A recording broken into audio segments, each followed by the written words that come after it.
आप देख रहे हैं चुनाव मंच और मंच पर मौजूद हैं बहुत खास मेहमान एआईएमआईएम के अध्यक्ष असदुद्दीन ओवैसी साहब। जोरदार तालियों के साथ स्वागत करना एक बार फिर असद साहब का हमें हमारे इस मंच पर। सर आप आए, शुक्रिया आपका। और आप लगातार गुजरात में प्रचार कर रहे हैं। कल गुजरात को एक नई हेडलाइन मिली है गुजरात के चुनाव से हम लोगों को, जब गृह मंत्री अमित शाह जी ने 2002 की याद दिलाई एक बार, और उन्होंने ये कहा कि 2002 में जो एंटी सोशल एलिमेंट थे, जो गुंडा एलिमेंट था, वो जिसको आदत कांग्रेस पार्टी ने लगा दी थी गुंडागर्दी करने की, उनका हमने इलाज किया। और 2002 से लेकर के आज 2022 गुजरात में शांति है, स्थायी शांति है। नहीं, सबसे पहली बात तो यह है कि अच्छी बात है कि आपको हमसे हेडलाइन नहीं मिली। आप तो रोज देते हैं। नहीं, देश के होम मिनिस्टर से आपको हेडलाइन मिली। अफसोस की बात यह है कि वो 2002 के दंगों को जो सारी देश सारी दुनिया एक जेनोसाइड के तौर पर जानती है, जहां पर गोधरा के वाक़े के बाद हज़ारों लोग अपने ही देश में, अपने ही प्रदेश में रिफ्यूजी बन गए, कई मुस्लिम महिलाओं का रेप हुआ, कई लोगों की हत्या हुई जिसमें मुसलमान भी हैं, हिंदू भी हैं। और मैं उस 2002 के दंगों के बाद शालम रिफ्यूजी कैंप में अपनी पार्टी की तरफ से डॉक्टर्स की टीम को लेकर आया था, तो मैं जानता हूं उसमें क्या क्या तकालीफ हुई, कितने मुसीबतें हुई, कितने लोगों को परेशानी हुई। तो अगर होम मिनिस्टर इस तरह की बात करते हैं तो वो स्टेट वायलेंस को जस्टिफाई कर रहे हैं। अगर वो कह रहे हैं कि सबक सिखाया, तो फिर बिल्किस बानो को रेप करने वालों को क्यों छोड़ा होम मिनिस्टर ने? उसकी बेटी को उसके सामने हत्या की गई, 6 महीने की प्रेग्नेंट बिल्किस का रेप हुआ, उसकी मां का रेप करके हत्या हो गई, तो अमित शाह की मिनिस्ट्री ने छोड़ा उनको। और जो नरोडा पाटिया में 92 मुसलमानों का कन्विक्टेड मर्डरर है, वो बेल पे निकलता है तो मोदी को वोट देने की भीख मांगता है जनता में जाकर। तो आप इसको सबक सिखाना है, सबक सिखाना कह रहे हैं। नहीं, वो ये जबकि आपका स्टेट कॉम्प्लिसिट था उसमें, सरकार आपकी थी, आपने उस दंगों को रोकने के लिए कुछ नहीं किया। वैसे साहब, मैं अभी 2022 में आपने जो बताया, जो लोग छूटे, जिनको रिमिशन मिला, उस सब की बात मैं करता हूं, लेकिन चूंकि उन्होंने 2002 की बात की तो वहां से शुरुआत करते हुए वो यही तो कह रहे हैं कि उस वक्त कौमी दंगे कांग्रेस पार्टी की शह पर होते थे। और उन्होंने ये कहा कि हमने, अब जो लोग आज छूटे भी हैं, 20 साल जेल में रहे, बात बीजेपी के नेता यही बोलते हैं कि वो हिंदू लोग जिनके ऊपर दंगे का इल्जाम लगा, राइटर्स जो थे, वो क्या 20 साल जेल में नहीं रहे? आज इल्जाम ये कि उनको 20 साल के बाद छोड़ा गया। सवाल ये नहीं है, अगर यहां पर बैठे हुए किसी भी महिला से आप पूछ लीजिए कि अगर उनकी बेटी या किसी वालिद से पूछ लीजिए कि अगर तुम्हारी बेटी का कोई रेप करेगा तो तुम 20 साल के बाद छोड़ना चाहोगे उसको? जब तुम्हारी बेटी प्रेग्नेंट थी और तुम्हारी बेटी की बेटी 3 साल की बच्ची को सामने मर्डर कर दिया, तो छोड़ेंगे? कोई भी राजी नहीं होगा, कोई राजी नहीं होगा इस बारे में। आप कहते हैं कि 20 साल, भाई जिस पे गुजरी होगी, और वही बिल्किस बानो को 18 घर बदलना पड़ा, उसका ट्रायल चला मुंबई में, वहां पे सजा हुई। बेस्ट बेकरी का वाकया है, आपके जकिया जाफरी लड़ते लड़ते थक गई, एक एक्स एमपी को मारकर जिंदा जला दिया गया। वो माने वो एक्सेप्ट कर रहे हैं अमित शाह के ये एक स्टेट स्पॉन्सर्ड वायलेंस था, और उस तरह से देख रहे हैं वो। सर आप तो खुद बैरिस्टर हैं, इसका एक लीगल पहलू है, एक मॉरल पहलू है, नैतिकता की बात है। बीजेपी वाले इस पर लीगल पहलू पर बात करते हैं कि भाई बिल्किस बानो के जो दोषी थे जितने भी, उनको रेमिशन दिया जाए। ये सवाल सुप्रीम कोर्ट ने उठाया, उन्होंने पूछा सरकार से कि आप बताइए कि इसमें क्या प्रोविजन है। अभी स्टेट होम मिनिस्टर ये बोल करके गए। नहीं, सुप्रीम कोर्ट ने जो कहा, छोड़ने के लिए नहीं कहा सुप्रीम कोर्ट ने, संस्कारी जिसने कहा बिल्किस बानो के रेपिस्ट को और उसकी बेटी की हत्या करने वालों को, आपने उसको टिकट दे दिया गोधरा से। नरोडा पाटिया का जो कातिल है 92 मुसलमानों का, आज वो मर्डरर है, और वो निकलकर मोदी जी के नाम पर वोट पूछ रहा है। आप बताइए 2002 को कौन निकाल रहा है? मैं इन दोनों वाक्यों का जो जवाब बीजेपी देती है, क्योंकि हमने उनसे पूछा, वो ये है कि नरोडा पाटिया में जो व्यक्ति कन्विक्ट हुआ, उसकी बेटी का क्या कसूर है? उसकी बेटी अगर चुनाव लड़ना चाहती है, चुनाव नहीं लड़ सकती? मैं बेटी की बात नहीं कर रहा हूं। जो शख्स 92 मुसलमानों का मर्डरर है, वो मोदी के नाम पर वोट मांगेगा?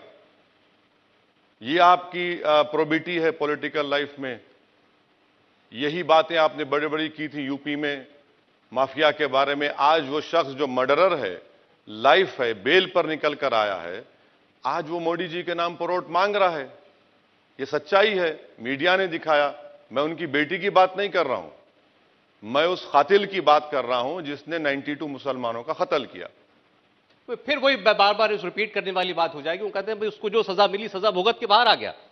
क्या भुगत के बाहर? बेल पे आया वो। ठीक, तो जेल में रहा इसका मतलब। तो ये आपकी प्रोबिटी है, ये आपकी अप्रोच है पॉलिटिक्स के लिए कि चुनाव जीतने के लिए आप कातिल को भी कहेंगे कि हां जाकर तो मोदी जी के नाम पर वोट मांग ले।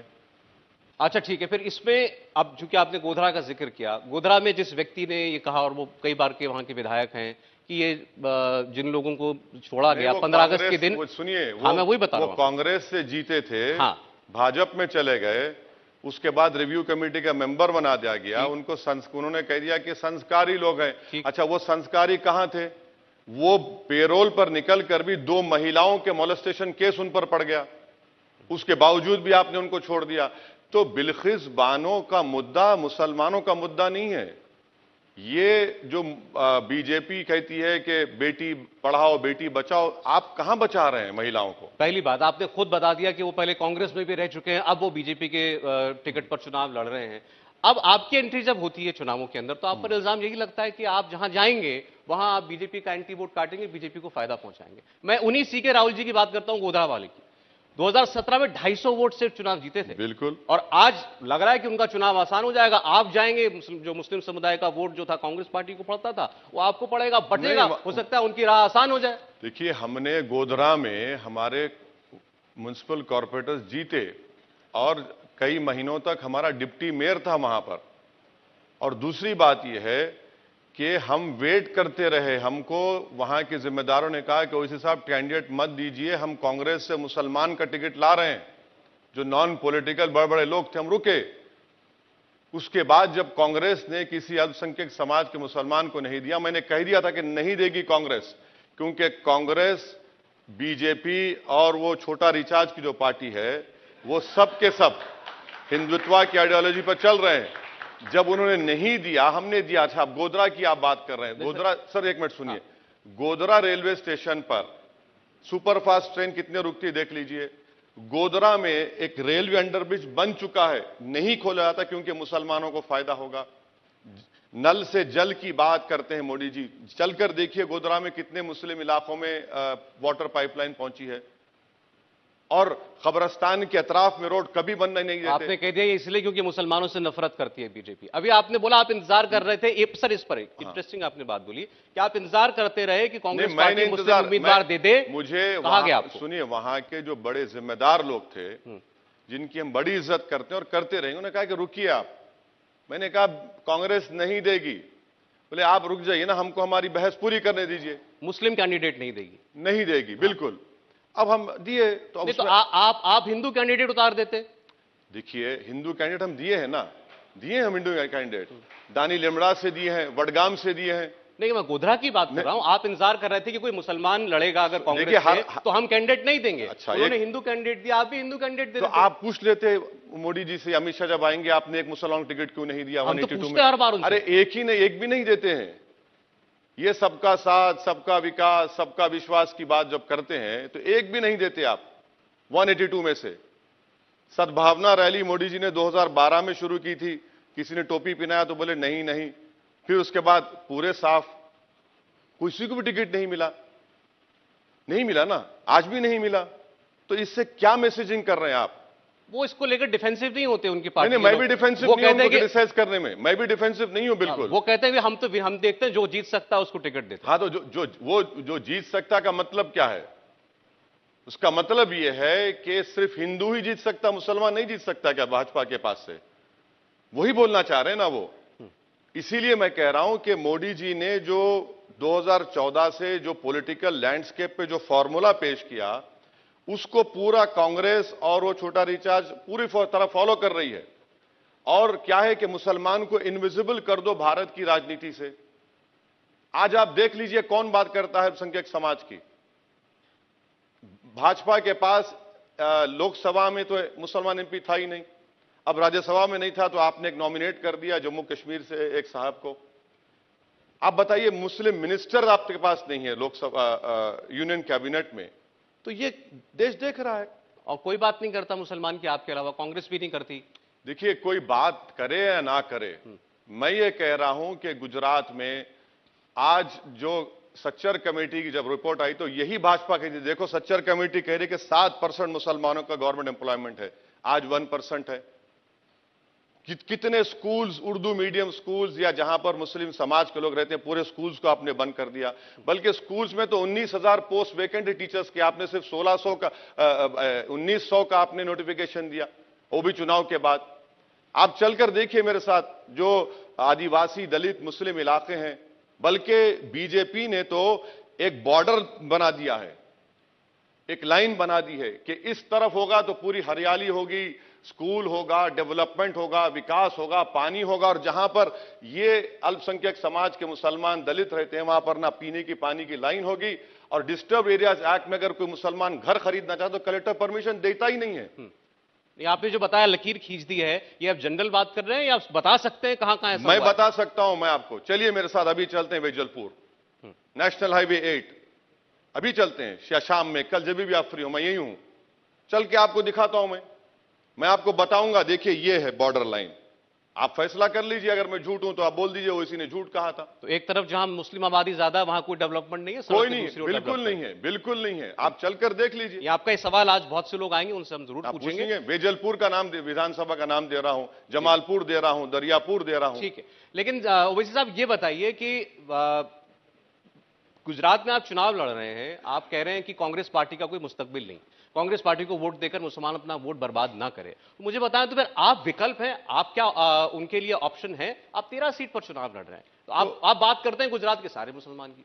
नहीं, मैं तो भारत के हर कमजोर और मजलूम की बात करता हूं। आप लोग खामखा मुझे मुसलमान ब्रैकेट में लाकर देते हैं। आपकी पार्टी में मुसलमान है, तो पार्टी के नाम में मुसलमान हाँ है। तो वो तो, मगर देखिए, ये अच्छा सवाल किया। कोई भी पॉलिटिकल पार्टी जब रजिस्टर होती है तो उसको भारत के संविधान को मानना पड़ता, जिसमें सेकुलरिज्म बेसिक स्ट्रक्चर का हिस्सा है। तो पार्टी इलेक्शन कमीशन रजिस्टर्ड है, बरसों से है, बरसों से है। शिवसेना भी है, अकाली दल भी है, तेलुगु देशम भी है, डीएमके है, एआईडीएमके है, सब है ना। तो अब रहा सवाल कि हम 13 सीट लड़ रहे हैं, 14 लड़ रहे थे। एक यहां पर अहमदाबाद में बापूनगर के एक हमारे कैंडिडेट को बेचारा जमीर फरोश निकला, उसको कांग्रेस ने खरीद लिया पैसों से। अब 13 बचे, अब 13 बचे तो 169 छोड़ दिया हमने। भाई जीत लो ना 169, हरा दो मोदी को, अमित शाह को, आप बन जाओ मुख्यमंत्री, यहां पर भी दिल्ली का रिचार्ज कर दो, कोई बात नहीं, कौन रोक रहा है आपको? क्या रिचार्ज है क्या? मैं आपको हर भाषण में सुन रहा हूं रिचार्ज, दिल्ली का छोटा रिचार्ज। लंबी बहस हो जाएगी, टाइम खराब होगा। नहीं, समय है, नहीं, और बड़ा फैक्टर है नहीं, जनता समझ रही है, जो मुस्कुरा रही है, देखिए, ये समझ चुकी, आप नहीं समझे। चलिए, आप भी मुस्कुरा। मैं समझ गया, लेकिन वो मैं कहूं, आप उनको छोटा रिचार्ज कह सकते हैं, मैं थोड़ी कह सकता हूं। आप मत कहिए ना, हम कह रहे हैं, आप कहां कह रहे हैं? तो छोटा रिचार्ज का मतलब क्या? रिचार्ज भी छोटा, हाँ। ना बड़ा, छोटा। छोटा कैसे? अरे भाई, वो बड़ा तो बीजेपी है, छोटा है आम आदमी पार्टी को। मुझे आप सिफोलॉजी को कितना सीरियसली लेते हैं मुझे नहीं पता, बहुत से लोग सर्वे वगैरह पर यकीन नहीं रखते। इस बार कई सर्वे, केवल हमारा नहीं, कुछ और सबने मीडिया हाउसेज ने भी किए हैं, उसमें दिखा रहे हैं कि भाई एक साइजेबल चंक मुस्लिम वोट का जो है आम आदमी पार्टी को, अरविंद केजरीवाल को मिल सकता है। नहीं तो यकीनन अगर ये सेफोलॉजिस्ट कह रहे हैं तो मुझे ये कहना पड़ेगा कि फिर यही केजरीवाल था जिसने कोविड की पहली वेव में तबलीगी जमात को बदनाम किया, सुपर स्प्रेडर कहा, और हाईकोर्ट में जब केस गया तो उसकी झूठ को साबित कर दिया हाईकोर्ट ने।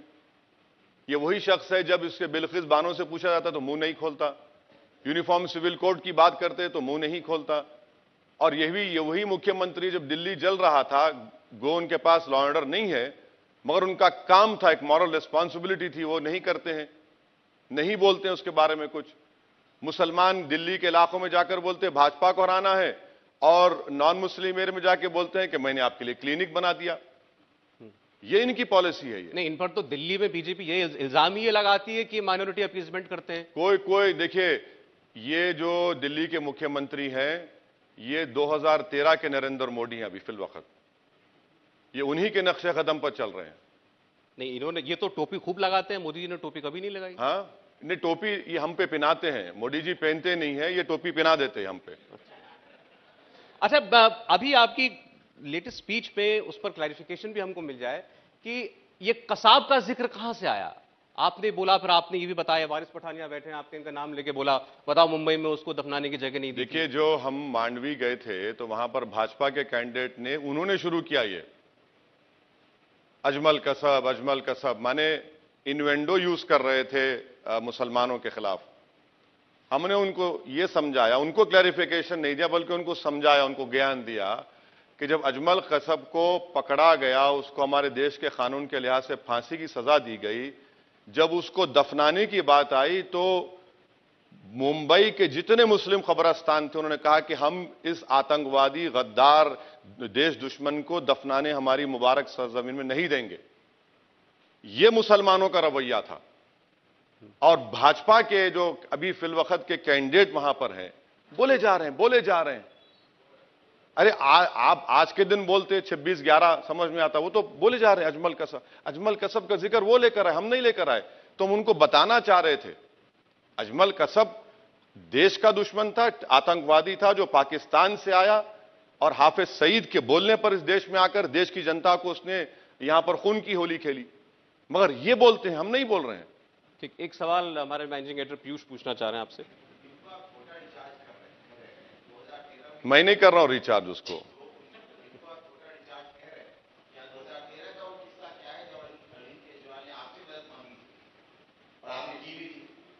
दो 2013 का नहीं है वो, जब दूसरा हमने वो प्रोग्राम में तारीख में थोड़ा गलत बोल दिया, वो जो दूसरा असेंबली का चुनाव था उस वक्त का है। मगर ऐसा है ना कि मैं उस तरह का आदमी नहीं हूं जो बातें होती हैं उसको मैं अपने सीने में रखूंगा और अपने खबर में लेकर जाऊंगा, मगर अक्लमंद को इशारा काफी है। अच्छा, ये क्या हुआ था? वो जो हुआ था बस।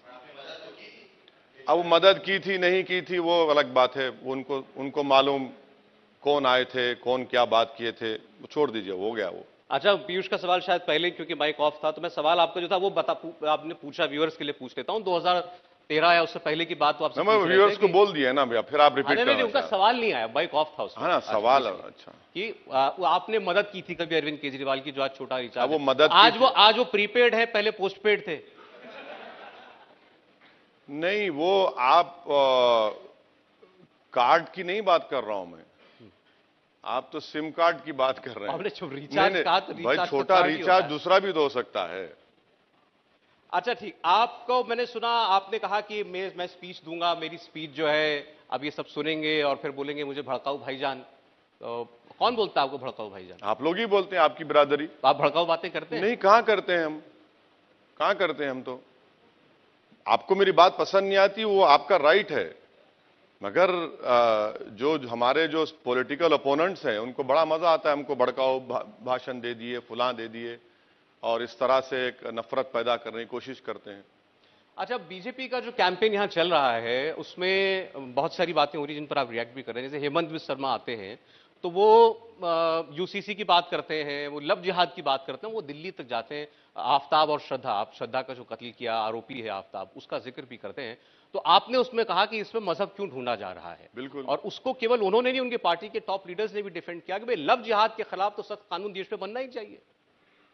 क्या कानून बनना चाहिए बताइए? लव जिहाद होता क्या है? पार्लियामेंट में अमित शाह की मिनिस्ट्री ने जवाब दिया कि लव जिहाद होता ही नहीं है। मैं झूठ बोल रहा हूं क्या? देख लीजिए पार्लियामेंट का उठाकर सवालात में जवाब देते हैं आप, यूनियन गवर्नमेंट देती है जवाब। मैं अमित शाह जी को ही कोट कर रहा हूं, उन्होंने एक इंटरव्यू में अभी कहा 2 दिन पहले यही बात। भाई आप उनसे पूछ लीजिए पार्लियामेंट में आपने जवाब क्यों दिया। फिर ये पार्लियामेंट में जवाब देते हैं, अगर वो इनकार कर रहे हैं तो हम डालेंगे प्रिविलेज मोशन उनके खिलाफ। फिर आप जवाब देते हैं पार्लियामेंट में।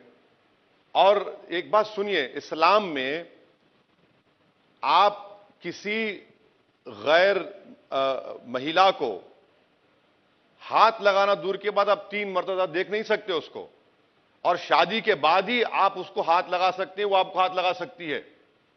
अब कोई अडल्ट, उसको राइट है, लिव इन रिलेशनशिप था, उसने जो कुछ किया वो कंडेमनेबल है। अल्फाज नहीं हो तो हैवान है, उसको इंसान नहीं बोल सकते आफ्ताब को। मगर उसको आप ले जाकर एक रिलीजन से जोड़ रहे हैं। तो फिर आजमगढ़ में एक प्रिंस यादव नामी शख्स ने अपनी गर्लफ्रेंड के सर को काट के जिस्म के 6 टुकड़े कर दिए, वो क्या था? एक मां बाप ने इंटरकास्ट मैरिज की, नॉन मुस्लिम थे, अपनी बेटी की गोली मारकर सूटकेस में बॉडी फेंक दी उसकी।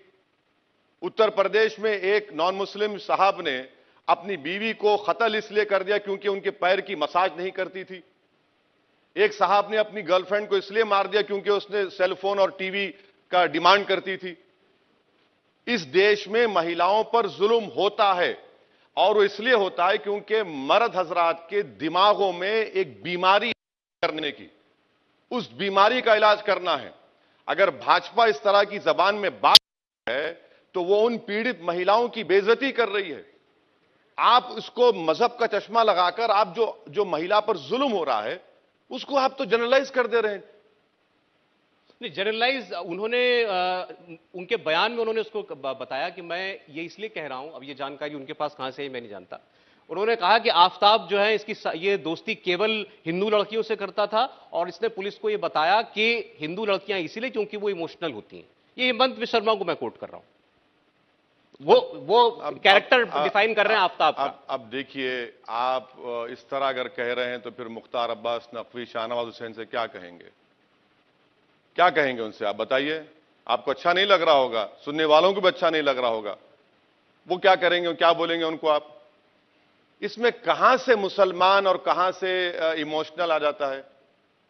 क्यों आप इस रिलीजन देख रहे हैं? भाई कई लोग ऐसा महिलाओं पर जुल्म कर रहे हैं, उसके बारे में क्या बोलेंगे? एक टीवी पर एक शख्स था, उसने अपना नाम मुसलमान बताया, यूपी की पुलिस ने पकड़ा, बाद में मालूम हुआ कि वो मुसलमान नहीं है, वो उसके ऊपर भी इल्जाम लग गया। आप चुनाव जीतना चाह रहे हैं ना, मगर ये क्यों करके जीतना चाह रहे हैं आप? तो फिर अगर आप ये कह रहे हैं कि जज्बाती इमोशनल होती, बिल्किस बानो का किस्सा क्या है बताओ फिर? आप बिल्किस बानो के, उसकी बेटी के हत्या करने वालों को, बिल्किस बानो के रेपिस्ट को छोड़ दिए, तो क्या आप इमोशनल हो गए थे उन किलर्स के बारे में और उनको छोड़ दिया आपने? बताइए। यहां से वो आ जाते हैं यूनिफॉर्म सिविल कोड के ऊपर। आइए। और उन्होंने ये कहा, अब मैं फिर इन्हीं शख्सियों की वो इन मुद्दों पर ज्यादा बोल रहे, उन्होंने कहा कि अगर हिंदू मर्द एक शादी करता है तो हर मजहब के आदमी को एक ही शादी करने की इजाजत देखिए, होनी चाहिए, आपको, और इसका इलाज है यूसीसी। हम बता रहे हैं, हम एक शादी करके परेशान हैं और हमारी वाइफ सुन रही होगी, इंतजार में बैठी होगी, घर कब आएंगे, पूछेंगे इस बारे में। एक बात सुनिए, गवर्नमेंट का डेटा है जिसमें मुसलमान और हमारे हिंदू भाई जो सेकंड वाइफ रखते ज्यादा फर्क नहीं है। नेशनल फैमिली हेल्थ सर्वे जो 5th हुआ है उसमें डेटा रिलीज कर दें, किसकी सेकंड वाइफ है बताइए आप? किस समुदाय किसकी सेकंड वाइफ है? आप बताइए ना, पूछिए, डेटा दीजिए। आप समझते नहीं है, आप दो शादी, भाई आपके पास डेटा है, निकालिए, बताइए उसको। आप यूनिफॉर्म सिविल कोड की बात करते, क्या वो यूनिफॉर्म सिविल कोड आसाम में लेकर आ सकते, नॉर्थ ईस्ट में ला सकते, नागालैंड, मिजोरम में, जहां पर 2 बीवी नहीं, जहां पर एक महिला 4 शादी कर सकती है, जिसको पॉलीएंड्री कहते हैं। उनके कल्चर का प्रोटेक्शन हमने संविधान में दिया है। मेरे कल्चर का प्रोटेक्शन मैं आर्टिकल 29 से लेता हूं, जो अनफेटर्ड राइट है। अच्छा, यूनिफॉर्म सिविल कोड की आप बात करते हैं, हिमाचल प्रदेश में क्या आप जाकर एप्पल ऑर्चर्ड की जमीन खरीद सकते? नहीं खरीद सकते, सेक्शन 118 टेनेंसी एक्ट है। गुजरात में अब यूनिफॉर्म सिविल कोड की बात करते हैं, कौन सा यूनिफॉर्म सिविल कोड? जहां पर डिस्टर्ब एरियाज एक्ट आप लगा दी और मुसलमान को कलेक्टर परमिशन नहीं देता। आपको मालूम सर, कच्छ में मलधारी एक एरिया है, वहां पर पूरे मुसलमान सिंधी स्पीकिंग है, नोमैड्स हैं, फॉरेस्ट राइट्स उनको नहीं देते। डांग के फॉरेस्ट में क्योंकि नॉन मुस्लिम है उनको आपने दे दिया। यूनिफॉर्म सिविल कोड ये होगा? यूनिफॉर्म सिविल कोड में अनडिवाइडेड टैक्स रिबेट मुसलमानों को, ईसाइयों को दीजिए, आप नहीं देते। 3000 करोड़ का फायदा आपने हिंदू अनडिवाइडेड फैमिली में दे दिया। कौन सा यूनिफॉर्म सिविल कोड होगा? सरल भाषा में यूनिफॉर्म सिविल कोड दर्शक सब समझते ही हैं कि सामाजिक कायदे कानून जो है वो सबके बराबर होने चाहिए। शादी ब्याह के मामले, इनहेरिटेंस का मामला, ये सब, तलाक का मामला। अच्छा, इनहेरिटेंस की बात कर रहे हैं, एग्रीकल्चर लैंड में बच्चों को हिस्सा मिलेगा? एग्रीकल्चर लैंड में हिस्सा मिलेगा? कन्यादान हो गया, खत्म कर देंगे आप? बताइए, बोलिए। दया भागा स्कूल ऑफ थॉट हो गया, Mitakshara school of thought follow किया जाएगा? बताइए हमको। आप इस देश की खूबसूरती इसका प्लूरलिज्म है। आप बार बार बोलते हैं एक देश एक कानून है, तो फिर स्टेट लिस्ट क्यों है, कंकरेंट लिस्ट क्यों है, यूनियन लिस्ट क्यों है? तो संविधान बनाने वालों ने बोला कि डिजायरेबल है कि यूनिफॉर्म सिविल कोड हो। देखिए, वो डिजायरेबल है नहीं, अलग बात है, मगर आप तो लिखा है कॉन्स्टिट्यूशन में। अरे भाई, डायरेक्टिव प्रिंसिपल में तो ये भी तो है कि पूरे शराब पर पाबंदी आयद कर दो। यहां पर शराब की पाबंदी है मगर लोग फिर भी रात में टॉनिक पीते हैं, मैं देखा हूं। घर पर डिलीवरी होती है, मैं सुना हूं, नहीं मालूम।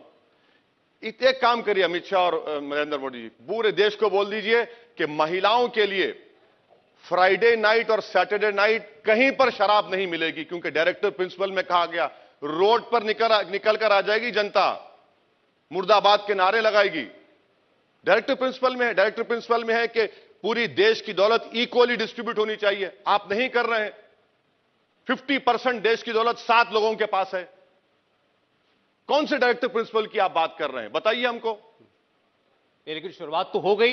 हिमाचल प्रदेश, उत्तराखंड, यहां गुजरात, सब जगह कमेटियां बना दी गई हैं और होम मिनिस्टर ने यह भी कहा है कि हो सकता है 2024 से पहले देश की 2/3 राज्यों के अंदर यूनिफॉर्म सिविल कोड लागू हो ही जाए, फिर पार्लियामेंट देखेगी हम आगे क्या करना है। एक बात सुनिए, हिंदू मैरिज एक्ट पार्लियामेंट ने पास किया, स्टेट उसको ओवररूल कर सकती है।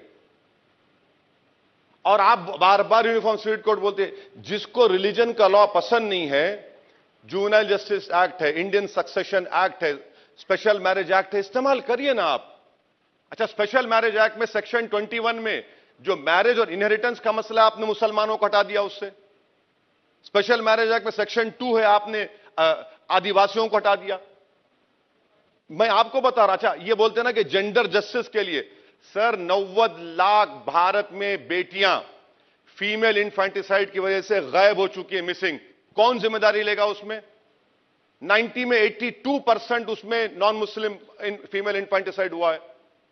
अब ये तो फैक्ट्स है ना, हमने कानून बना दिया, चाइल्ड मैरिज का कानून बना दिया हमने, फिर भी उसमें चाइल्ड मैरिज 82% हिंदू भाइयों की होती है। सर कोई कानून बनाया, उसकी अवहेलना हो रही है, इसका मतलब ये थोड़ी ना, कि आप किसी और चीज का कानून नहीं बना सकते। नहीं, ये गवर्नमेंट का डेटा है। हम ये कह रहे हैं कि मैं यूनिफॉर्म सिविल कोड का इसलिए खिलाफ हूं क्योंकि आर्टिकल 29 मुझे इस बात की इजाजत देता है कि मैं अपने कल्चर का हिस्सा मेरा जो है आप नहीं छीन सकते मुझसे। ये लंबी बहस हो जाएगी इस पर। एक सवाल आपके लिए। वैसे तो आपकी ख्वाहिश क्या है? आप बिहार गए, 5 सीट लड़े, 5 सीट जीते, 4 आपके चले गए। वैसे गए, आप यूपी गए, आप एक भी सीट नहीं जीते।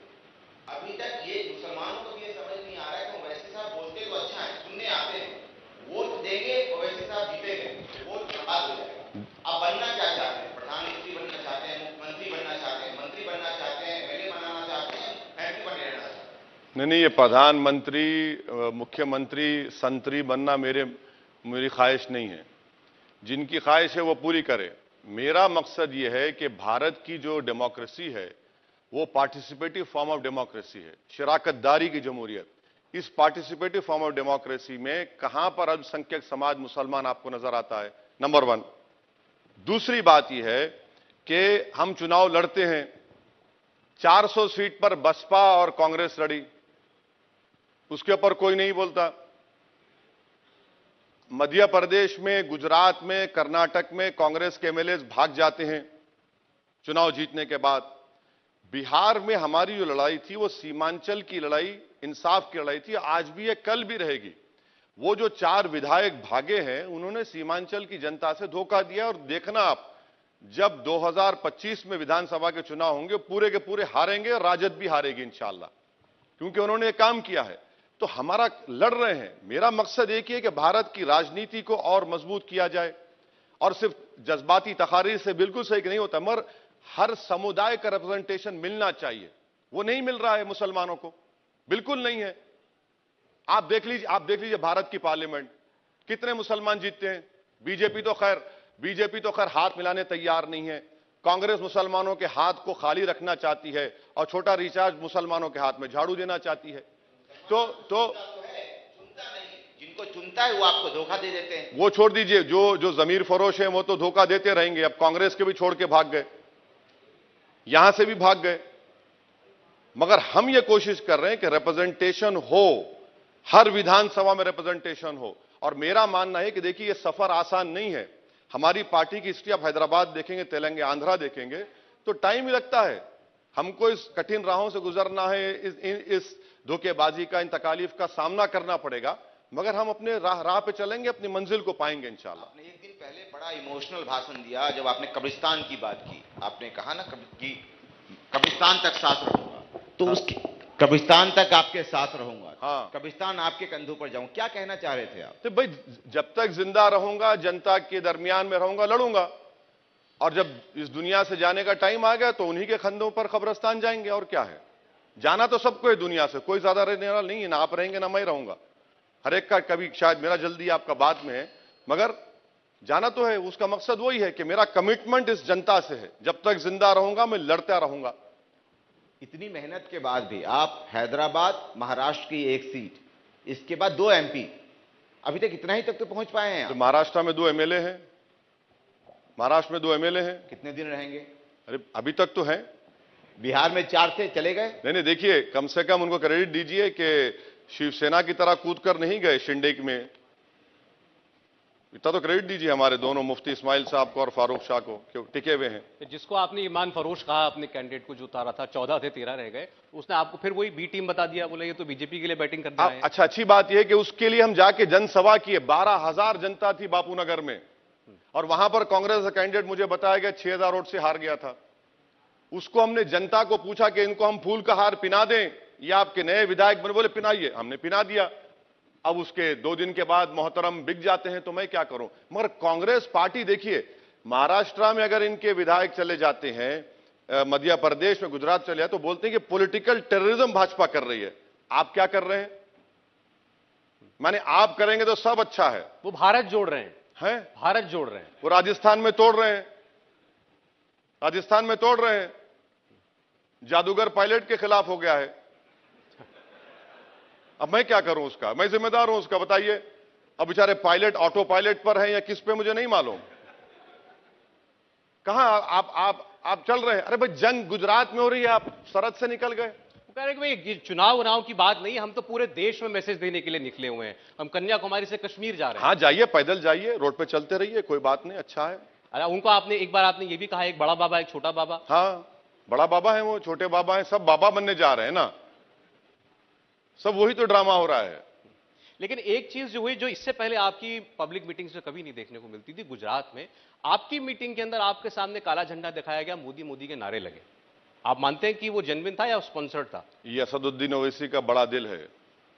मोदी जी अमित शाह के झंडे में अगर बिल्किस बानो जस्टिस का मुतालबा करेंगे तो क्या कहेंगे मोदी जी और अमित शाह?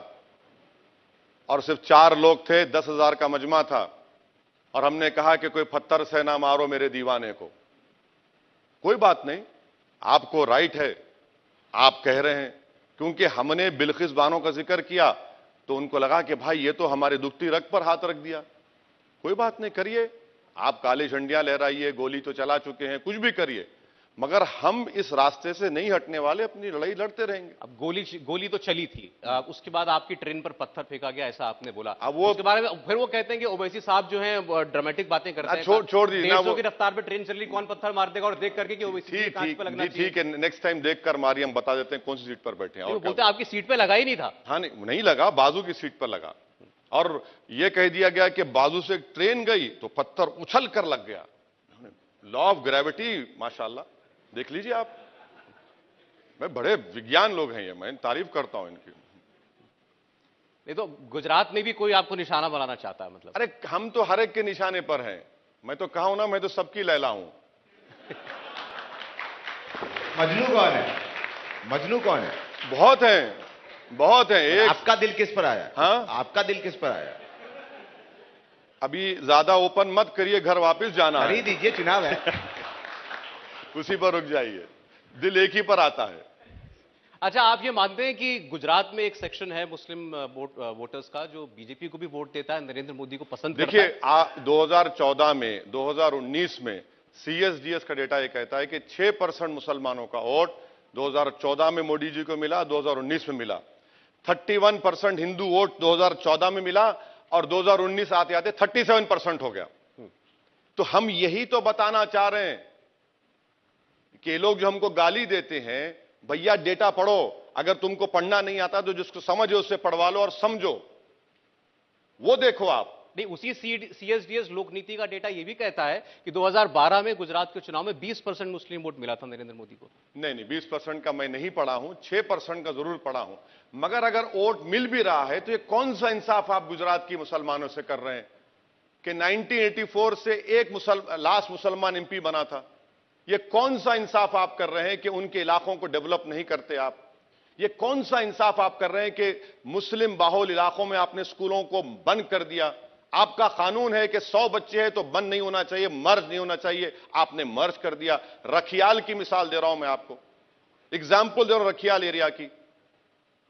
आप तो वोट ले रहे हैं मगर कर क्या रहे हैं आप? कहते हैं हमें कोई एक स्कीम बताइए, सेंटर की स्कीम हो, गुजरात की, उनकी किसी राज्य की स्कीम हो जो डिस्क्रिमिनेटरी हो, जिसका फायदा ये देख के मिलता हो ये हिंदू है कि मुसलमान है कि जैन है कि पारसी। मैंने आरटी एप्लीकेशन डाला है, आपको जानकर हैरत होगी कि कितने मुसलमानों को घर मिला है। कहते हैं जितनी रिप्रेजेंटेशन है उससे ज्यादा दिया। अरे सब झूठ बोलते हैं ना, सब झूठ बोलते हैं। आरटी एप्लीकेशन डाल चुके हैं हम, प्रधानमंत्री ग्रामीण आवास योजना में कितना मिला बता दीजिए, चलिए। गुजरात में कितना मिला बता दीजिए, चलिए। आप डाल दीजिए बीजेपी की वेबसाइट पर कि इतने मुसलमानों को घर मिला हमने गुजरात में, बता दीजिए, चलिए दे दीजिए डेटा, आप बताइए ना। हम तो आपको फैक्ट्स एंड फिगर से बात कर रहे हैं, आप नहीं बता पाएंगे भाजपा वाले। नहीं, उनका कहना है कि गुजरात तो इतना डेवलप्ड है। अभी प्राइम मिनिस्टर ने बोला एक रैली में कि यहाँ की जितनी बुनियादी जरूरतें थी, घर, पानी, बिजली, सड़क, सब कुछ हम दे चुके हैं ऑलरेडी। हम आने से पहले यहां पर एक भाजपा के जो मिनिस्टर ऑफ होम है जी, हेल्थ के बारे में बात कर रहे थे। वो ये बता दें कि गुजरात में कितने सिटी स्कैन है। 16 सिटी स्कैन है, 5 MRI है। किसके कान में फूल लगा हुआ है? 33 में 20 जिलों में सिटी स्कैन है और आपके 28 जिलों में गुजरात के एक भी MRI नहीं है। कितने सुपर स्पेशलिटी डॉक्टर्स हैं गुजरात में बताइए? आपने पोस्ट नोटिफाई किए खुद 14 या 15 काम कर रहे हैं। क्या कह रहे हैं? उनका डेटा दे रहा हूं, मेरा डेटा नहीं है। अच्छा, इन्होंने कहा कि हमारे पास बड़ा हेल्थ का अच्छा है। बिहार से बदतरीन primary health care centre Gujarat में है, यह नीति आयोग का डेटा है। कौन सी बात कर रहे हैं? गुजरात में आपने क्या किया? मोरबी का ब्रिज गिर जाता है, आप पकड़ नहीं सकते और वो कंपनी के मालिक को। कौन सा ये सवाल पूछा मैंने उनसे, उन्होंने कहा कि जो लोग पकड़े गए हैं शुरुआती तौर पर पकड़े गए हैं, इसका मतलब कतई नहीं है कि आगे कोई गिरफ्तार नहीं होगा। चुनाव के SIT की जांच आ जाए, चुनाव के बाद होगा। और अनएम्प्लॉयमेंट युवाओं में गुजरात में गवर्नमेंट का डेटा है 20.21% है, 20.21% है। यही यहां पर दानी लिमडा एक विधानसभा है, वहां पर पिराना हिल है, 75 फीट का कचरा जमा हो जाता है वहां पर और जलते रहता है रात में, और सुबह में लोगों की आंखें जलती हैं। कुछ नहीं होता वहां पर। हम आपको एग्जाम्पल्स दे रहे हैं।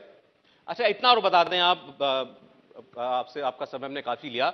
ये चुनाव 2017 में बिल्कुल कांटे का मुकाबला हुआ। 15 सीटें तो ऐसी थी जो 5% वोट से डिसाइड हुई थी, 3000-5000 वोट पर। तो बीजेपी, वो चुनाव कहीं भी जा सकता था। लोग ज्यादातर ये मान रहे हैं कि ये चुनाव बीजेपी के लिए पिछली बार से आसान है। भाई रूपाला साहब आगे, उनको पूछिए, वो बता देंगे। वो तो यही कहेंगे कि आसान है। हमको क्यों पूछ रहे हैं? हम तो सिर्फ 13 सीट पर लड़ रहे हैं। 169 पर लड़िए ना, ये दोनों हरा दीजिए भाजपा को। 169 आपके लिए छोड़ दिए हम। चलिए 13 का इल्जाम हमारे गले में डालेंगे आप जरूर, मुझे मालूम, क्योंकि लीडर्स गांधी परिवार पर नहीं डालेंगे, छोटा रिचार्ज पर नहीं पड़ेगा, इनको मुलाजी मिलेंगे जुबा करने के लिए चुनाव के जो रिजल्ट आएगा। भाई 169 लिए हम छोड़े ना, जीत जाइए ना। कोई भविष्यवाणी करना चाहते हैं? बिल्कुल नहीं सर, मैं एस्ट्रोलॉजी में बिलीव ही नहीं करता हूं। मैं किसी जोशी को मानता ही नहीं हूं। मैं काबिल नहीं हूं कि सेफोलॉजिस्ट हूं। मुझमें जो अल्लाह ने ताकत दी है मेहनत करने की, मेहनत करते रहेंगे और जनता तय करेगी बस वो। बहुत शुक्रिया साहब जुड़ने के लिए हमारे साथ, बहुत धन्यवाद। बहुत शुक्रिया। इंडिया टीवी हर वक्त हर जगह डाउनलोड करने के लिए सर्च करें India TV news Google play store या ऐप स्टोर पर।